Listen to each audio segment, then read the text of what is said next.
When I first hear the word Jaws, I just think of a period in my life when I was much younger than I am right now. And I think because I was younger, I was more courageous, or I was more stupid. I'm not sure which. So when I think of Jaws, I think about courage and stupidity. And I think of both of those things existing underwater. I had been thinking for years about a story about a shark that attacks people and what would happen if it came in and wouldn't go away, and I hadn't done anything with it really. And then in 1964 I read a story about a shark fisherman off Long Island who caught a 4,550-pound great white shark off the beaches of Long Island. And I thought, wow, what would happen if one of these things came in and wouldn't go away? And again, I didn't do anything about it until 1970 or 71, when a publisher finally said, that's an interesting story. I'll pay you a couple of dollars if you'll put it on paper. So that's how the idea began. One of the many accidents that happened with Jaws was the title. We had no idea of the title. I had thought for months about titles. I probably had 100. Some of them were pretentious. A Stillness in the Water, A Silence in the Deep, Leviathan Rising. A lot of them were Françoise Sagan titles, terribly pretentious and very personal.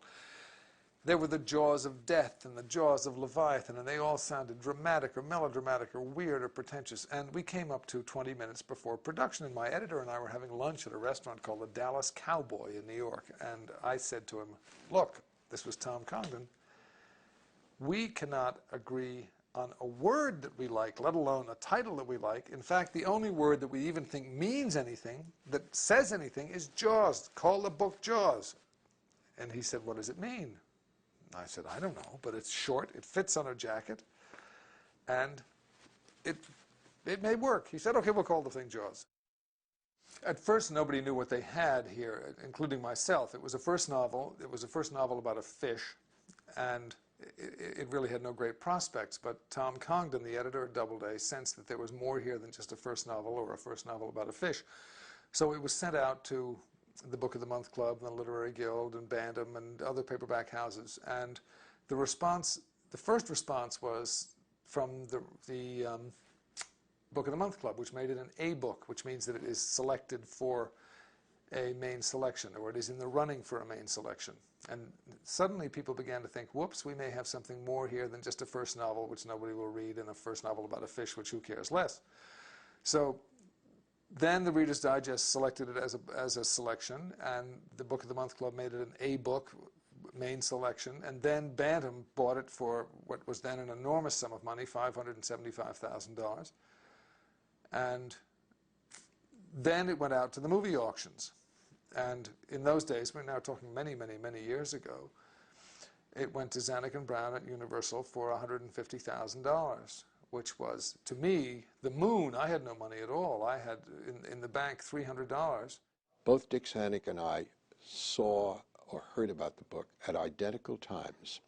I heard about it from a small card in the fiction department of Cosmopolitan, edited by my wife, Helen Gurley Brown, which gave a brief description of the plot of this novel by Peter Benchley, and then said, might make a good movie. We both read it overnight. Got on the phone with each other the next morning and said, look, we don't know how we can possibly do it, but we decided we must have this. Whatever it takes, this is the most exciting thing we've ever read, and we'll figure out later how we can make it. Had we read it twice, in my opinion, we never would have made Jaws, because anybody with a modicum of production knowledge would know there was no way to get a shark to leap on the stern of a small boat and swallow a man. How are we going to do this? Were we going to do it in animation? Who was going to do this? We never thought about it.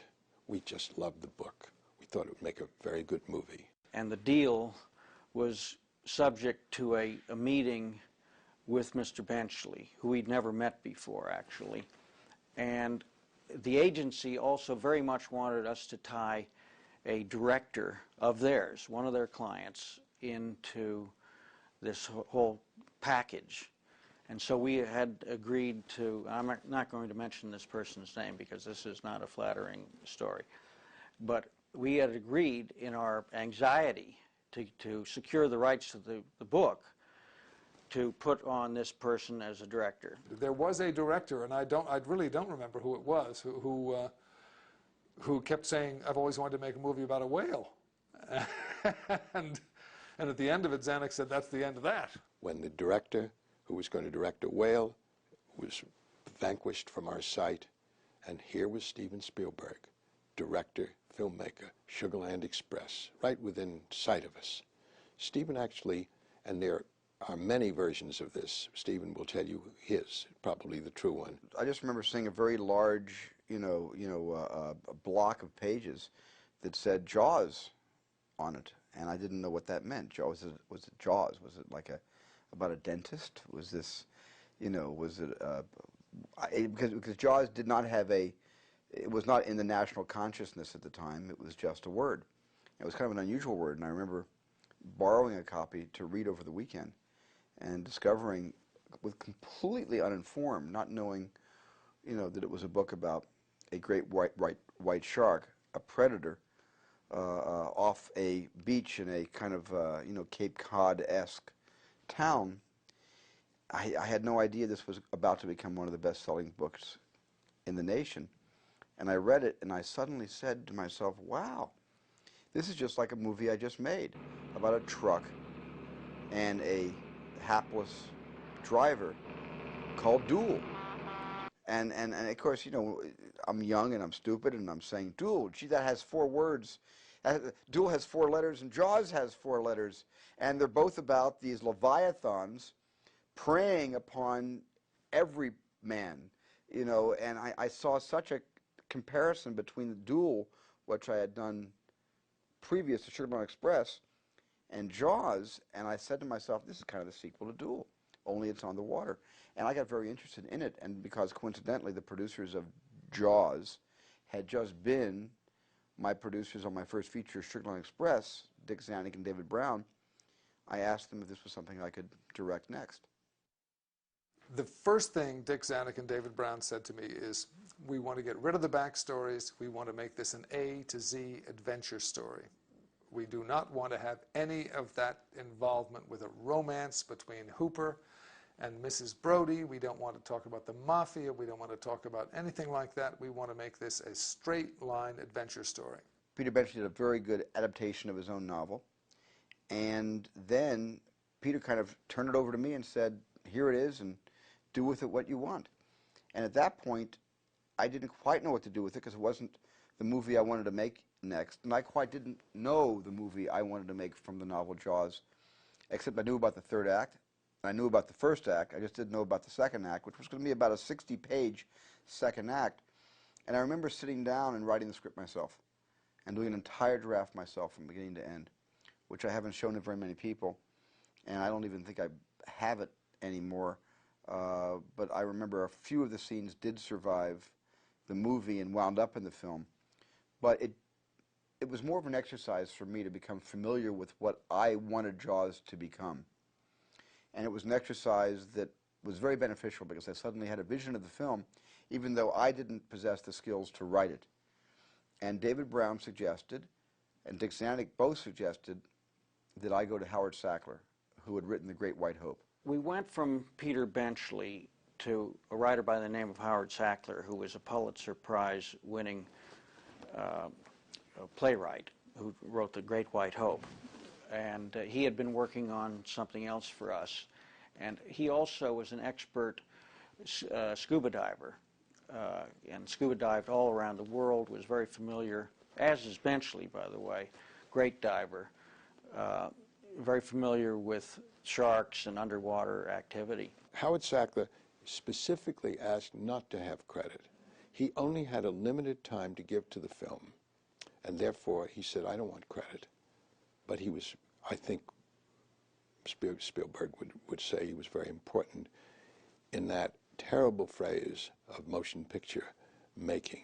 He broke the back of the story. Sackler really broke the back of the movie and got me to say, yes, I'll make this movie next. I'm committing. And then came something that's not been recorded in the history of Jaws. The Screen Actors Guild contract was about to expire at the end of June of that year. It could have been 1973, perhaps. whenever the year was.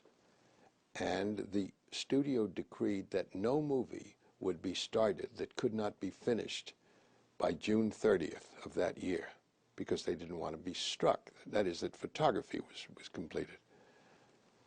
Steven Spielberg, Richard Zanuck, and I met at the Bel Air Hotel, and Steven said, I don't have a script yet. You're asking me to start this movie in April, whenever it was. I don't know, maybe this was February. He said, I don't have a script.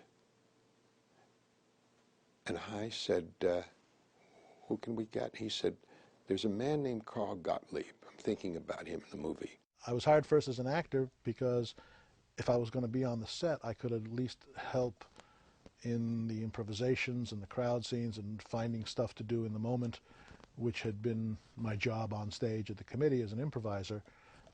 Steven thought that would be useful to the film, to be able to kind of go with the flow and find things on the set and improvise. And in fact, some of the best lines in the film are improvised by the actors, you know, based on their characters in the script.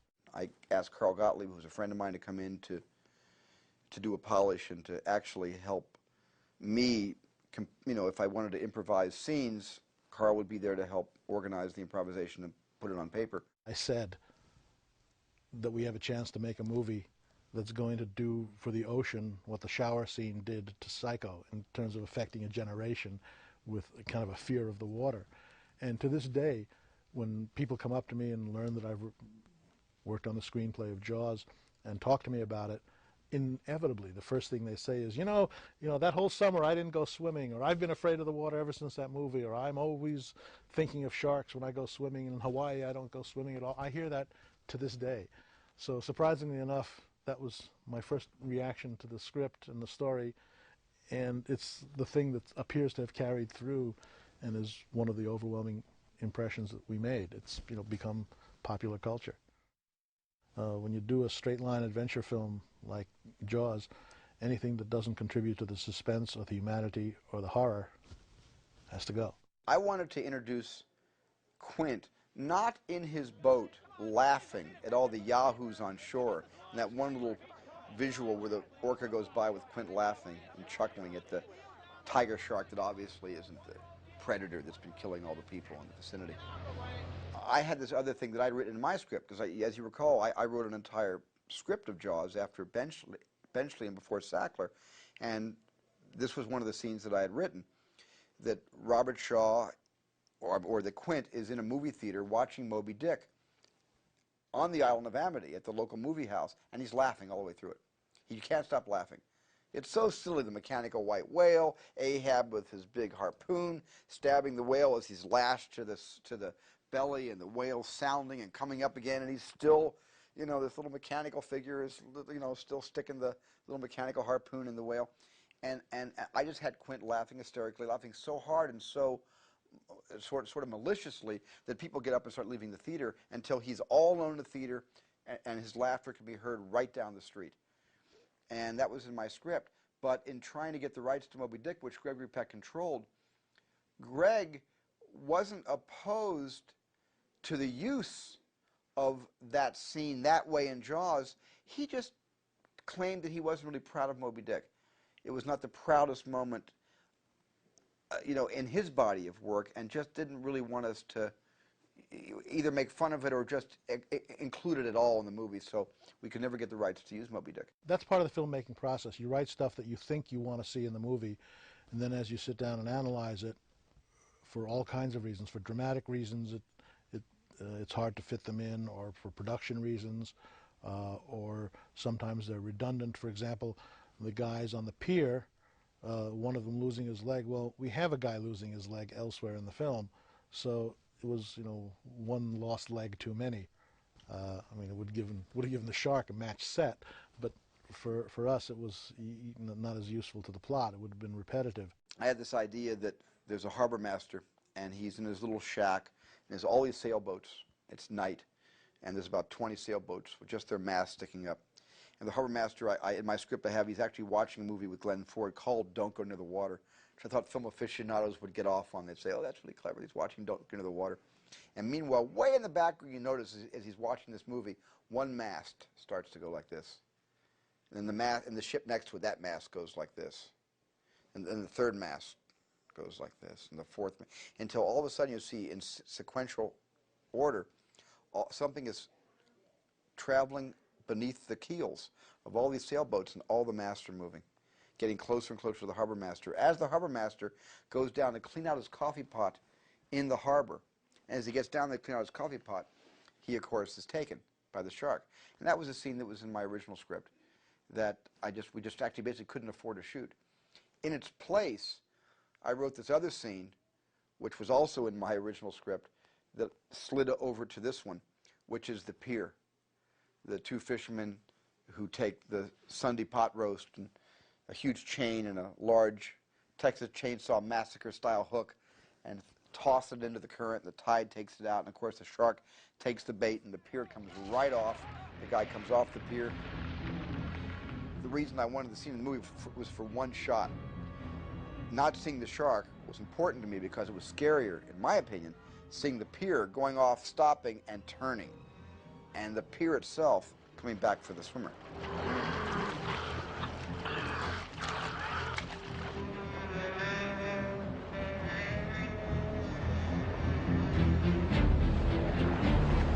Charlie, take my word for it. Don't look back. Swim, Charlie, swim. I've heard that Stephen wanted to have the old couple from Sugarland Express, whose car was stolen, turn up in their car in Amity.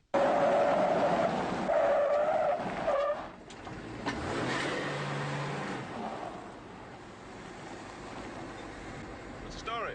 The missus and I just had our car taken by an ex-con. Claiming he's a working man. Was it a green Buick? Seafoam Green 1956. Roadmaster, DOW 404. Stole! Is your name Alvin T. Knocker of New Frankfurt? Oh, yes, sir. Yes, sir. Now you're talking. Yes, you sir. just stay put. I wanted them to be passing through Amity, you know, maybe even going out to the beach and spreading out a picnic blanket, even fantasizing and saying, perhaps Mr. Knocker blows up an inner tube, and we get the idea that maybe he's going to go out in the water with his wife. And I thought, you know, this movie's too hard to make. I've got to stop making it harder on myself. We thought that to legitimize the movie, there should be some real shark footage in the picture. And we had anticipated having much more in the picture than actually ended up being in it. So we sent a second unit down to Australia. Ron and Valerie Taylor were engaged in order to shoot real shark footage off of Australia, which they were well experienced in doing. My recollection is they were involved with Peter Gimbel. I may be wrong about that, in Blue Water, White Death. And Blue Water, White Death was and is the finest documentary ever made on sharks. It was done by Peter Gimbel with Ron and Valerie Taylor and Stan Waterman. They went with Rodney Fox down south in Australia, and they found the great white shark, and they did a documentary that stands alone 20-some years later as the pinnacle of shark documentaries, no matter what else has been done. The producers asked Peter Gimbel if he would do the camera work on Jaws, and Peter said, "No, I won't do the camera work, but I'll direct for you." We said, "But Peter, you've only directed sharks in a documentary. We're going to have actors." He said, "I don't care. I want to direct." And so Peter Gimbel never got to be associated with Jaws. We joked about it many times. Peter said, "Well, sorry, I can't work on the production for you, but there are a couple in Australia, Ron and Valerie Taylor, who have experience with the great white shark. Why don't you contact them?" And sure enough, Universal Pictures contacted Valerie and I said, "Yes, I think we can do the underwater shooting of live sharks in South Australia." So they flew me to America, and I spoke with Steven Spielberg and Joe Alves and met the production team over there and explained what I thought we could do with the real live great white sharks. But I explained that our sharks were only about 14 feet long, whereas Jaws was about 26 feet long. I had this idea of doing a miniature cage and putting a little person into a miniature cage and taking the little person, and that would scale the shark. That would have effectively scaled the shark up and added another, 9 feet to the overall length of the shark. And that kind of made sense to me. But I was looking for a little person who was in scale with the cage and was interviewing a number of little people. And I remember this tenacious gentleman who came in to see me bleeding. And I said, "Why are you bleeding?" He said, "Well, I was afraid I was going to be late for this meeting. I really want this job. I got into a traffic accident in front of the main gate at Universal." I said, "You did?" He said, "Yeah, and I came over here to have the meeting." I said, "You leave the scene of the accident? You're not supposed to leave the scene of the accident." And we sent him back to the accident to fill out the report with the police. But I remember I was thinking, what a brave man. And he really wants this job. And I was young and courageous and stupid, and I hired him. And his name was Carl Rizzo. And Hollywood sent us this little man, and he couldn't dive. He had spent most of his life riding horses, doubling for children in films like National Velvet. He'd double for Elizabeth Taylor. And we had to take him out and stuff him into a cage and dangle him into the cold Southern Ocean and have sharks, big, huge, monstrous sharks swimming around him. And he was very much afraid, and we had a lot of difficulty getting him into the cage, which is probably quite understandable. We did have two little dummies because we were supposed to have somebody in the cage when the shark broke it up.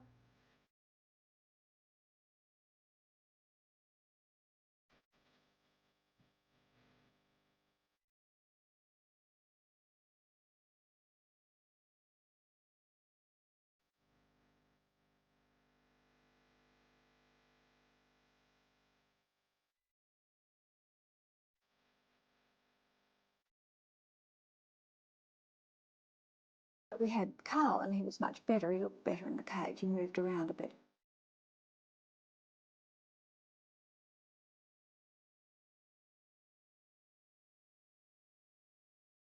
We'd been working for about a week, and we still hadn't got the shots of the shark attacking the cage. I mean, they don't normally do that. They'd rather attack a bait.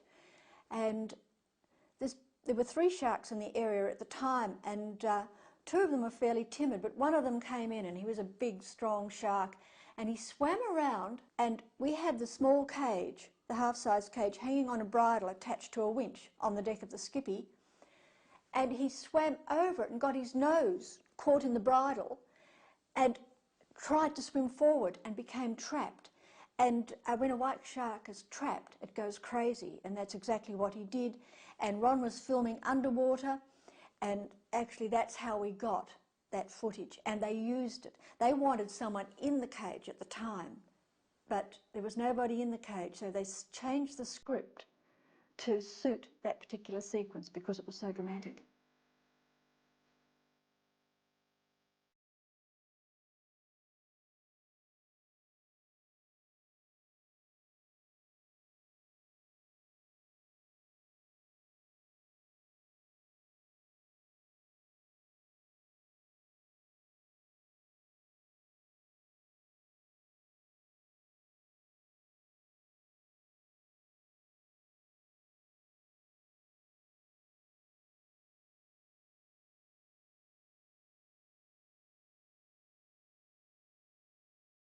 And it looked like the shark was destroying the cage. And in fact it did a lot of damage to the cage, but it broke it away from the small boat, and the whole lot came tumbling down past me and crashed down onto the bottom. That was the scariest thing I think I've ever seen underwater, because the whole lot was crashing. I could see the shark and the cage all crashing around down on the bottom, and I thought we were going to lose the cage because it had been broken away from the boat.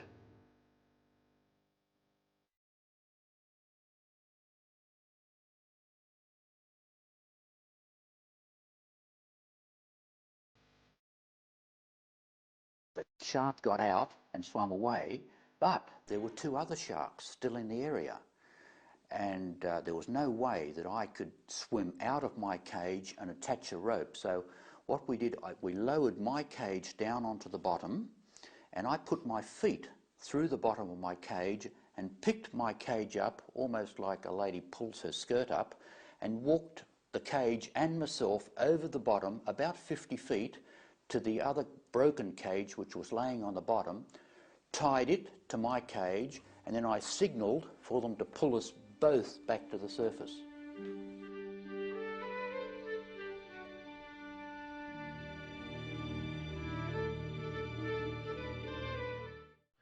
Then why don't we have one more drink and go down and cut that shark open? Martin? Can you do that? I can do anything. I'm the chief of police. Roy Scheider was interesting, story of how I cast him, because here's a situation where I was going after other actors. I went after a whole series of actors for him, a lot of them unknowns, people that no one had ever heard of before, but I was familiar with from seeing Serpico, and there was an actor in Serpico I kind of liked, and another actor on an off-Broadway play I had just seen. But the studio and Zanuck and Brown were kind of urging me to get a name in this part. And I was having trouble finding a name that I liked and who would do it. And I remember I was at a party one night. And my agent brought me over to be introduced to him. And he was having a conversation with a writer named Tracy Keenan Wynn. And as I approached him, I heard a conversation that went something like this. We're going to have this giant shark come out of the water and land on a boat and crack the boat in half. And then I was introduced to him, and he said hello. He was very polite, very nice, very pleasant. And then as I was walking away, they picked up this conversation again. And I remember saying to my agent as we walked away, I said, those guys, they got to be kidding. They got to be kidding. A giant shark that cracks a boat in half? I thought they were loony. I told him the entire story. At the end of the story, he said, wow, that's a great story. What about me? I looked at Roy and I said, yeah, you know, you'd be a great Chief Brody, because I had loved Roy from The French Connection, where he played Gene Hackman's partner. And that's how that came about. Listen, could you tell me how I could find Chief Brody? Who are you? Matt Hooper. I'm from the Oceanographic Institute. Richard Dreyfuss wasn't my first choice either. I went to John Voight first, and he said no, and I think I had interviewed Timothy Bottoms. I had interviewed a number of actors, perhaps Jeff Bridges. I was a big fan of the entire cast from Last Picture Show. I remember saying, if I can just get every member of the cast to say no to me to play the Hooper character, at least I will have gone to one of my favorite movies of all time to have gone out after that group. So I think Bridges and Bottoms, and I think we got turned down, or there were unavailability problems. In the movies, these things happen all the time. People either want to do it and they can't because they're booked into something else. And I remember Dreyfuss. I cast Dreyfuss basically because I loved American Graffiti, and I had seen him in that. And George Lucas was the person who sort of said to me, "Why don't you cast Ricky Dreyfuss? He'd be great." And he told me this movie that he wanted to make, and it was really a shocker. I mean, even as he was telling it to me as a tale, it was a great, exciting story. These three guys alone on the boat, and the shark attacking the boat, and at the end he said, "You want to make this film?" And I said, "No." And he said, "Why not?" And I said, "Well, this sounds like it's going to be a great movie. I'd rather watch this movie than shoot it, because it's going to be a bitch to shoot." And I said, and he was surprised, but I said, I wouldn't do well under these circumstances, so I said no. Then a few months later, I went to see the opening of a film that I had done in Canada. It was the premiere of a film called The Apprenticeship of Duddy Kravitz. And I saw myself, really for the first time, in the lead in a movie with my face 15 feet high on screen for 90 minutes. And I had a heart attack. I had a total nervous collapse. I thought I was awful. And I figured that I'd better get a job really soon. So I called Stephen, and I said, "If you still want to offer me that job, I'll take it." And he said, "Yes." So in essence, I came crawling to Martha's Vineyard for the part. I don't want no volunteers. I don't want no mates. There's too many captains on this island. $10,000 for me by myself. For that, you get the head, the tail, the whole damn thing. My first choice to play Quint was Lee Marvin. And I wanted to go for Lee Marvin to play Quint, but Lee Marvin wasn't interested. And I think, and I think what I heard was he wanted to go fishing for real. He took his fishing seriously and didn't want to go fishing from a movie boat with cameras, and that wasn't his idea of a vacation. Turned out not to be anybody's idea of a vacation, making Jaws. My second choice was Sterling Hayden, who I thought would make an amazing, Quint. He had an Ahab quality about him, and he had actually done a movie years ago where he played a whaler with a harpoon that he carried around with him, very imposing character. And I was a big fan of his from certainly Dr. Strangelove and the two Kubrick films he did. And as it turned out, he couldn't do it either. I forgot actually what the reason was he couldn't do it.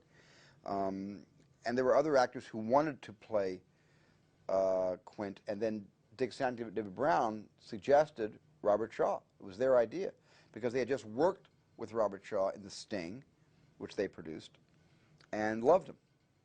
And I screened two movies I'd already seen of Shaw's just to refresh my memory. And one of them, of course, was A Man for All Seasons. And he was spectacular in that. And based on that, and of course, From Russia with Love, that great fight scene where he played the nemesis of 007 in the train, I said, wow, I wish I had thought of it. It's a great idea. So he fortunately said yes. Robert was one of the most powerful people I've ever met. Incredibly intense. I mean, there was something that radiated out of him. He was a remarkably gifted actor and writer. He was also, unfortunately, the most extraordinarily competitive person, unnecessarily competitive. And I think that probably, if anything, that was his flaw. You got city hands, Mr. Hooper. Been counting money all your life. All right. Hey, I don't need this. I don't need this working class hero crap. You're not going to do this aboard the ship, are you, Mr. Quint? Michael! Did you hear your father? Out of the water now! Now! The first person I cast for the movie, in fact, was Lorraine, who I had loved in a TV movie I'd seen her do called The Marcus Nelson Murders, starring Telly Savalas and herself, I believe, as Telly's wife, and thought she was a very natural actress, almost improvisational in her style, and she brought a realism to the movie, a real realism to that family, which I wanted in the film. Well, Ellen is very clear to me and always has been. You say Roy Scheider, his character, feels guilt because of the children. I'm a mother, I'm a wife, and I'm Jewish. You know, what could be clearer to me than how to make somebody feel guilty? This is something that I do in my sleep. It's what I've trained for, and I have two sons just like Ellen Brody. The suggestion that I made to Stephen at the time was to try to develop the script so it had the same kind of linear simplicity that Duel had. I thought that was a reasonably good prototype to follow. And I remember sometime later my wife was upset with me. I put upset in quotes because a lot of the stuff that we took out had to do with affairs and stuff like that this particular character, as I recall, had in the book. Of course I was upset about it, but I was very happy to be cast. Martin, it's all psychological. You yell Barracuda, everybody says, huh? What? You yell shark. We've got a panic on our hands on the 4th of July. Murray Hamilton I had just been a big fan of from the FBI story with James Stewart to The Graduate, and that great scene, you know, with Dustin Hoffman, where he tells Dustin to go off and sow some wild oats. And I just always wanted to work with him. I don't know, I was a big fan of his and saw him instantly as the mayor of Amity. So for me, that was, I didn't have to go through 9 actors. He was the first choice for that part, and I was lucky enough to get him. I've got to talk to Mrs. Kidney because this is going to turn into a contest. Look, it's not just the Gazette. She's advertising in out-of-town papers. Now, people are going to be all over New England are going to know about it. Most painful thing I've ever done as a writer is to take my part as an actor and make it smaller and smaller and smaller until it was almost gone. even though I had good billing, I didn't follow through on screen the amount of screen time I would have liked as an actor. But it turned out that it was better for the script that my character not be there so much. Amity Island has long been known for its clean air, clear water, and beautiful white sand beaches. But in recent days, a cloud has appeared on the horizon of this beautiful resort community. A cloud in the shape of a killer shark. One of the geniuses of David Brown was to realize that he could play upon the egos of writers and actors and other people who are not in the movie business necessarily by convincing us that only by our appearing in the film could the film achieve its true greatness. So he came to me and said, would I consider possibly as a favor to him being in this movie? Well, to a person who's done television for 4 years, to be in a feature film, this was not exactly a request that I found it difficult to accept. So I said, sure, I mean, this was pure ego. Why not be in a feature film? It was no stretch for me. It was no risk for him because I was a television interviewer professionally anyway. So I could do very little wrong. He wasn't asking me to play an emotional scene. I was doing what I did for a living, so it worked out very well. If there was a secondary purpose to his request, and David is so wonderfully gracious that you never know whether he's just being nice to you or there's something underneath, it would have been that because of the publicity surrounding the book already and surrounding the movie, it couldn't hurt to have me in the movie in some category or other. In Amity Island, this is Alan Craig. I want to try that end again. Okay? All right. And there you have it. Two different opinions by two men of goodwill. But here in Amity, it seems it's the public that's making up its mind. On Amity Island, this is Alan Craig. All right, Murray, that'll do it. Save it. When it came down to where we would shoot this film, we sent Joe Alves, our production designer, out with a team to give us some ideas and some photographs and pictures of where this town should be shot, and including Jamaica. We thought of Jamaica primarily because of the clarity of the water. We could do underwater work down there and do it all there. And one of the places, obviously, that they went, among others, was the island of Martha's Vineyard, which, believe it or not, had never been photographed by a feature film before. They had very strict rules and regulations there, and had always kept movie companies in. So it really was a question of talking them into letting, at the height of their season, letting a big movie company come in there. Martha's Vineyard did present the problem that this pristine place, unchanged since, what, the 18th century, didn't particularly care for a movie invasion. They didn't like to see an artificial shark parked in a channel where their homes faced it. And the only set that we built, which was Quent's shack, we had to post a bond with the town authorities that everything would be replaced exactly the way it was. The billboard in the picture, where they put up a billboard and some kids have come along and made a prank out of it and painted in the shark and help and so forth. We had to put up that billboard one morning, shoot the scene, and take it down at the end of the day. That was the only way we could shoot that. There could be nothing that was done. We could do nothing to alter the landscape or the beautiful harmony that existed on the island. The real attraction of Martha's Vineyard you couldn't see with the naked eye.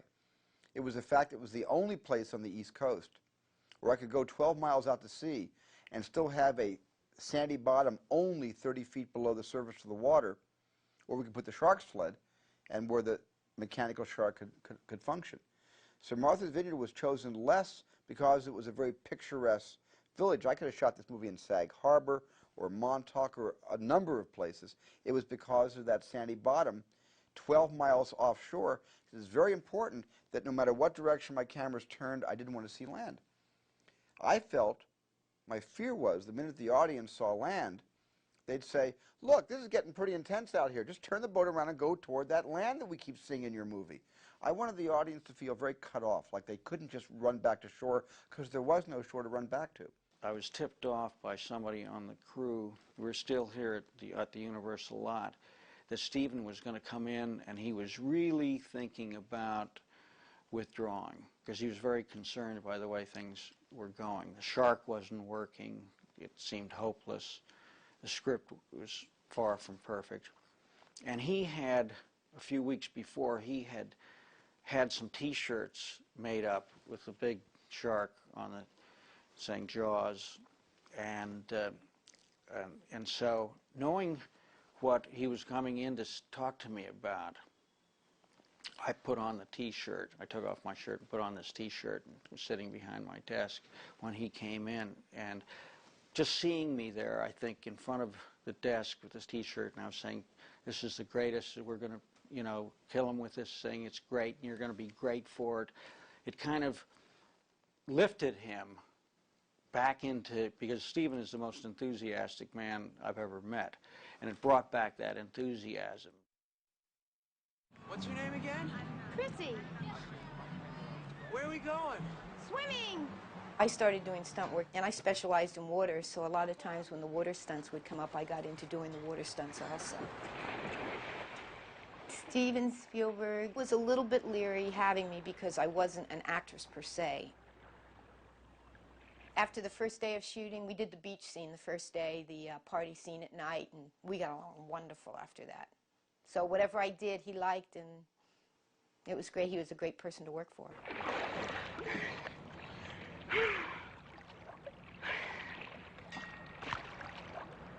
Come on in the water! I thought that what could really be scary was not seeing the shark and just seeing the water, because we all are familiar with the water. Very few of us have been in the water with a shark. But we've all gone swimming. And the idea of this girl going swimming and the audience going swimming with her would have been too extraordinary if, like a Leviathan, the shark had come out of the water with its jaws agape and come down on her, and it would have been a spectacular opening for the film, but there would have been nothing primal about it. It would just have been a monster moment that we've all seen. And I really wanted to do it without seeing the shark in that case, and I wanted the violent jerking motions to just start to trigger our imaginations into either thinking about what's happening below the surface of the waterline or blocking what was happening below the surface. The first jerk down, Stephen did. He had a cable that came to the front of my stomach and went to an anchor that was laying on the bottom of the ocean. And then he just sat, and when he wanted that pull, he just would pull. And I could feel him pulling down, and I just throw my head back even more. They wanted to put me on an electric winch, and I prefer not to use an electric winch, because if any of the line overrode and came to a stop, I might not know it, and I might not be able to get out of it. And being they're pulling me back and forth in the water, I wanted to have more control, so we used manpower. They put cut-off Levi's on and had cables running from me out to the side to 2 pilings, and then all the way into the beach. And what they would do is we'd put marks on the beach, and the guys, we'd have 5 or 6 guys on each line, and they would run back and forth from mark to mark. So I didn't have the hard work to do. I just kind of sat there and got pulled around. The guys were running back and forth on the beach. And that's what made my body move back and forth in the frame. And then when I would feel my hips getting pulled the opposite way, I'd just throw my arms out of water very violently the opposite way. So physically, I could make it look more violent than what it was.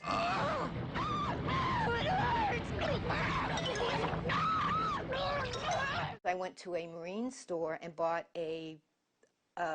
like a safety hook that you'd use on a sail, on the halyard of a sail. And I put it onto all the cables that they hooked to me, so that at any time during the scene, if I got in trouble, if I got water, if I got hurt, God knows what happened, I could pull one of those strings and I was free and clear and could come to the surface.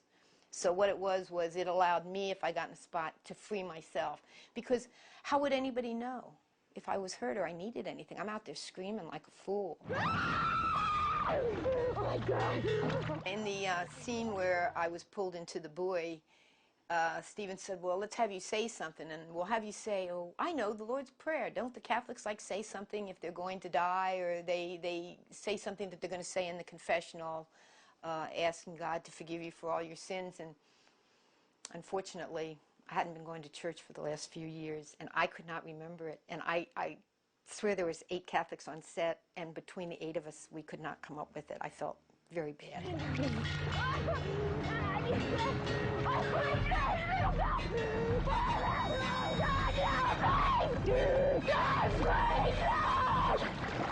When we looped the film, of course, a lot of the stuff we couldn't do because of the noise made, so you go into a looping studio.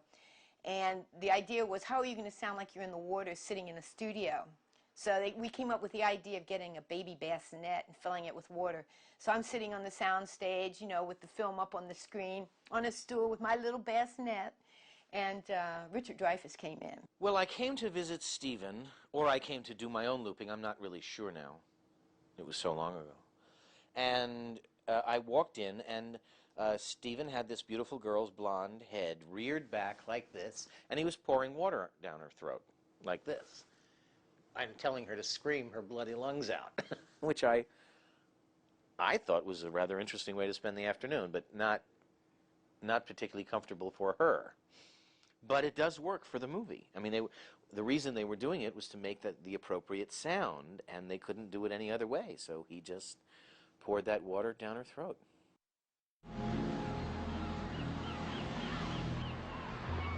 Oh, Jesus. Well, the problem was they brought the hand to me, and they said, here's the dead girl's hand. And I said, wow, it looks like shiny plastic. It looks fake. And they said, well, you know, after a body's been decomposing for a day on the sand with the sun coming down, that it sort of takes on that look. I said, well, you might be clinically right, you know, and a pathologist might certainly look at that and admire that moment in Jaws. But to me, as an audience member, it looks fake. It looks like plastic. And we tried to powder it. I remember putting powder on it to get the reflective shine off it. We couldn't do that. So I just sort of said, well, screw it. And I believe I turned to someone and said, let me use your arm. And I, kind of like we do when we're kids, we bury our parents in the sand. I kind of buried her in the sand and just had her hand sticking out. And we made up part of the arm so it seemed right up here, it looked like it had been bitten off in a kind of a subtle way. And then there were these little sand crabs that we had collected and put all over the arm, and they were kind of lethargic in their movements. To this day when I see Jaws, I always have this different vision of 10 times as many crabs moving 10 times as fast, trying to feed on the arm. And I later was able to do that in a Temple of Doom, when I was able to get the bugs to do what the crabs couldn't do, 15 years earlier.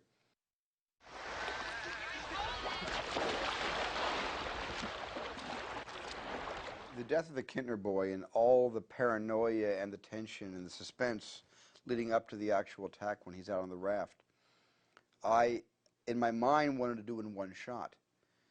And in trying to figure out, in a perfect world, how could I have done that in one sustained shot?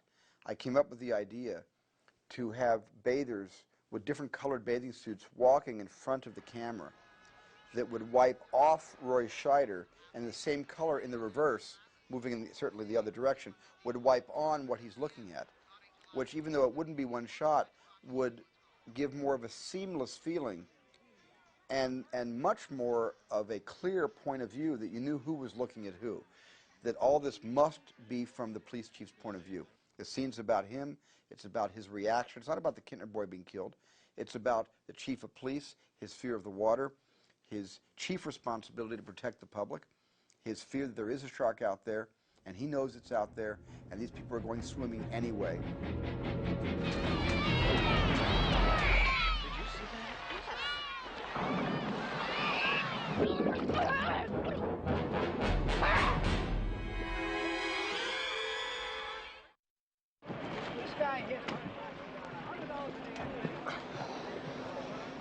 Hello. Hello, Beck. Young feller, how are you? Craig Kingsbury was a local on Martha's Vineyard, and he was quite a character. He himself was a movie and a book. And, had I not gotten Robert Shaw and had I met him in an open casting call, I might have come very close to flirting with the idea of using him to play Quint, because he was the purest version of who, in my mind, Quint really was.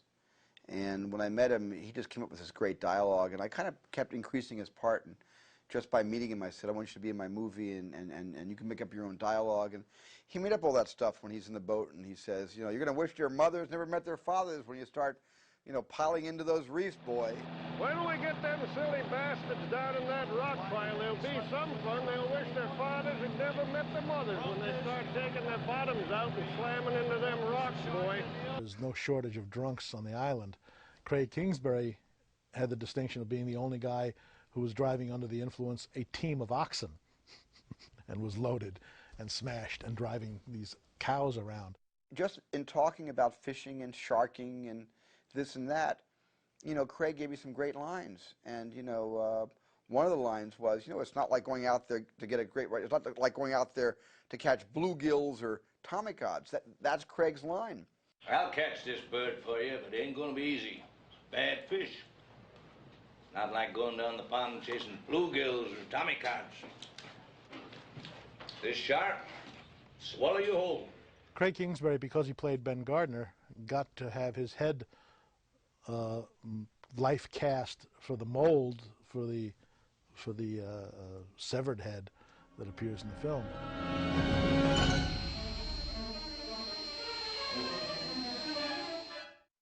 The thing that really has lasted through the years with Stephen and me, it's really a very private code. At the dinner table scene, I improvised something about a Cousteau show I had seen. And years later, 20 years later, Sid and I were given an award by the Wiesenthal Center, and Stephen was the one who presented it on their behalf. And he talked about Sid and all the things he's done, and presented his whatever, and then introduced me and told about the things that I've been doing. And then as he turned to me, he said, and Lorraine, remember the sea otter. Marker. Take a deep breath, Ryan. Deep breath.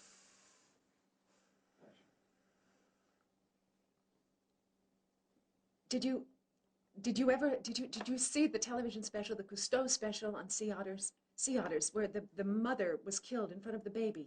The baby saw it with his eyes. You could see the tears coming down his face. It was the most incredible thing I have ever seen. It was terrible. Mikey wanted us to adopt the sea otter. I've never been as moved by anything on television. It was special. So, you're going on the Aurora. You're going to live there. 18 months, wow. Yeah. It was very disappointing to me that it wasn't in the movie. Not as disappointing as not having a sex scene with Richard Dreyfuss, but it was disappointing.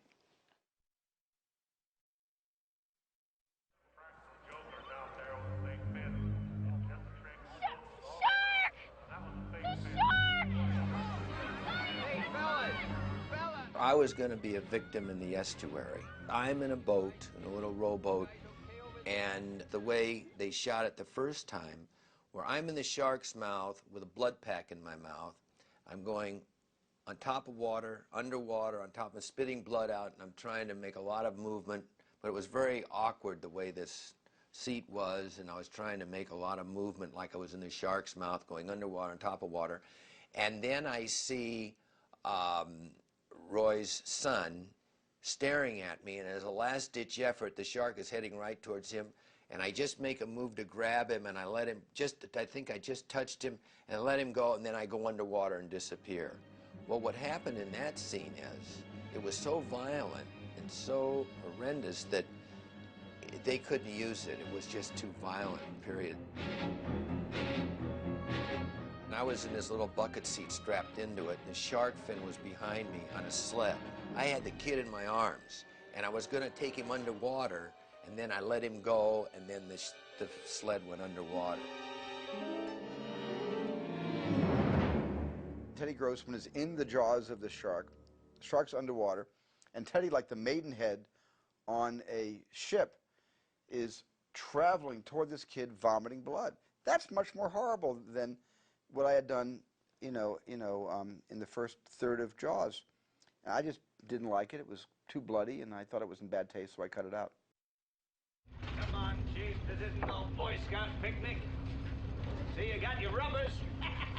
I asked Robert to give Lorraine a hard time inside the scene because he's really sort of putting down Chief Brody. He thinks Chief Brody's a sissy, and he's putting down the fact he's all in rubber. You know, he says, "You're glad you brought your rubbers, Chief," and he's always, he's always doing this to everybody. To Brody's character and to Brody and to Hooper. And so I asked him to chide Lorraine, and in the middle of the scene, he made up this little poem that went, there was a woman named Mary who lost her virginity, not a bad record for this vicinity, whatever it was. And when it was all over, I said, you got to help me clear this. If that's from a song, we just can't use that without paying for the rights. He said, no, I don't think we'll be sued because I got it from a tombstone in Ireland. And that's where he found that little ditty. Here lies the body of Mary Lee. Died at the age of 103. For 15 years she kept her virginity. Not a bad record for this vicinity. If they don't like you going out, they'll love you coming in.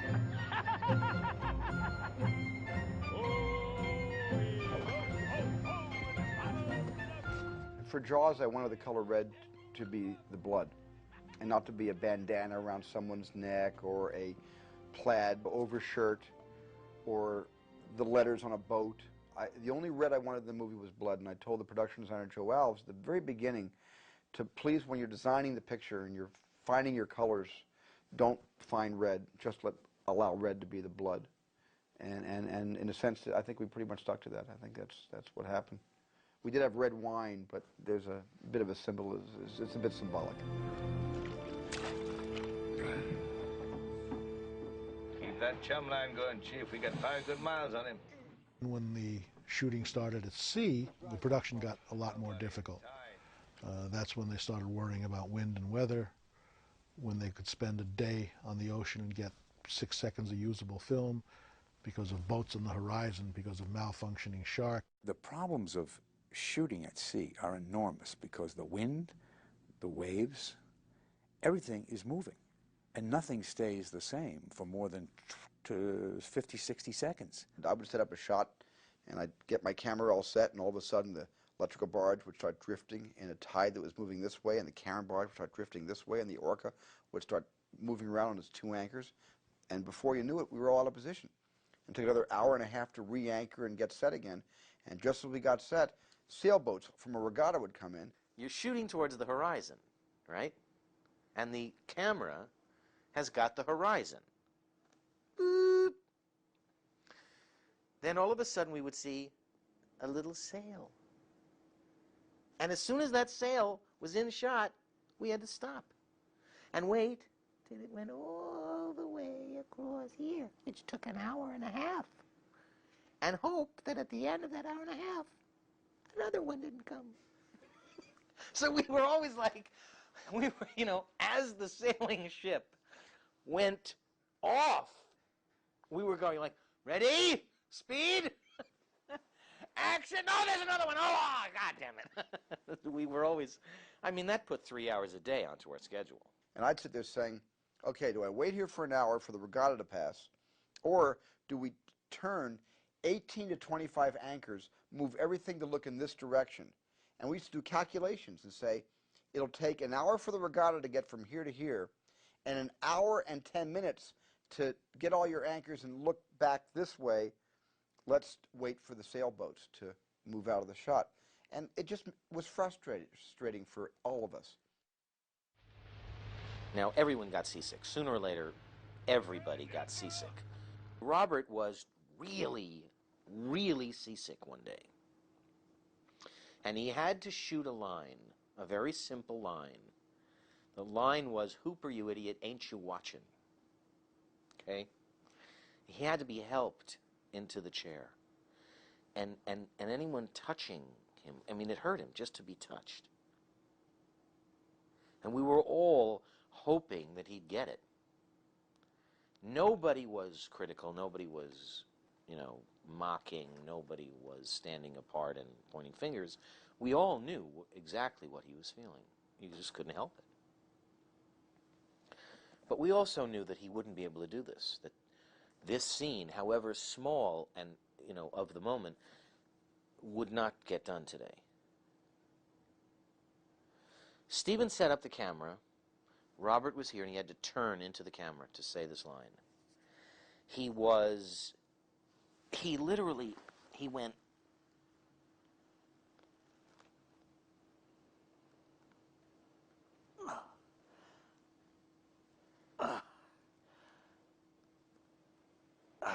I mean, it hurt. Stephen said action, and Robert turned around, and with a power that put me through the wall, he went, "Hooper, you idiot! Ain't you watching? Hooper, you idiot! Starboard, ain't you watching it?" And I swear to God, everyone went, "Bah!" And then Stephen said, "Cut! Print!" And Robert went, collapsed.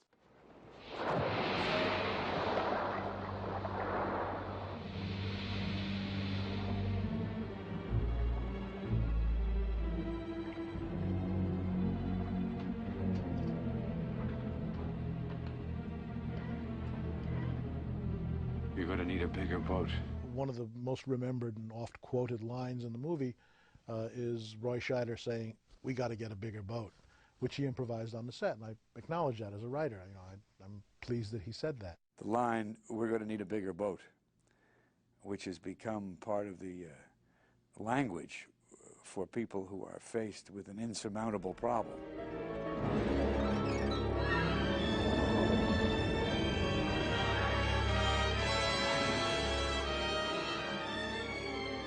That's a 20-footer.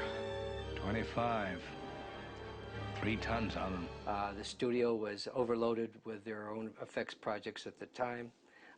Hindenburg and Earthquake, and Marshall Green, the head of production, said, "Take it and find someone to do it." So I started interviewing various effects people, and I went to Disney's and other, places that do mechanical objects, animals and what have you. And I wasn't having any luck. Everyone was telling me it can't be done, it would take 3 years in development. And I heard about this guy that had been retired for some time, who did the giant squid in 20,000 Leagues Under the Sea. And his name was Bob Matty.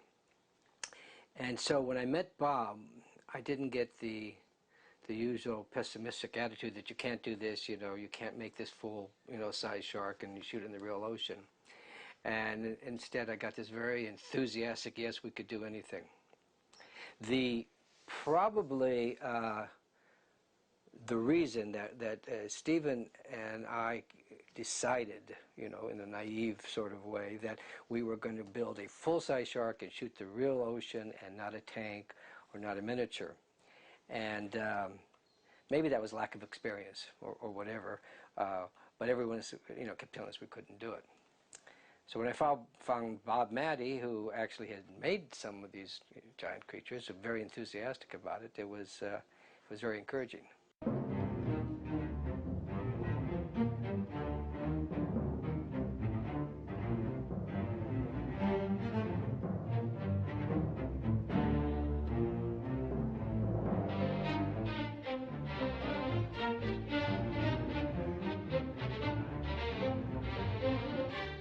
It had to be a formidable, shark. And we made various sketches of 30-foot sharks and 20-foot sharks, and it came up with a reasonable size would be 25 feet. Very, formidable, yet not Moby Dick. And there have been sharks that have been sighted that have been that size, and they've actually caught some that were 21 feet. So it was a credible animal we were making. Doing the initial studies of the great white shark, I went to the Steinhardt, and I borrowed this set of jaws, which was huge. It's about 18, 20-foot shark. We made our shark larger by another 5 or 6 feet, but we kept everything in proportion. The teeth, when I started doing the actual drawings, for the construction of the shark, we used everything in proper proportion.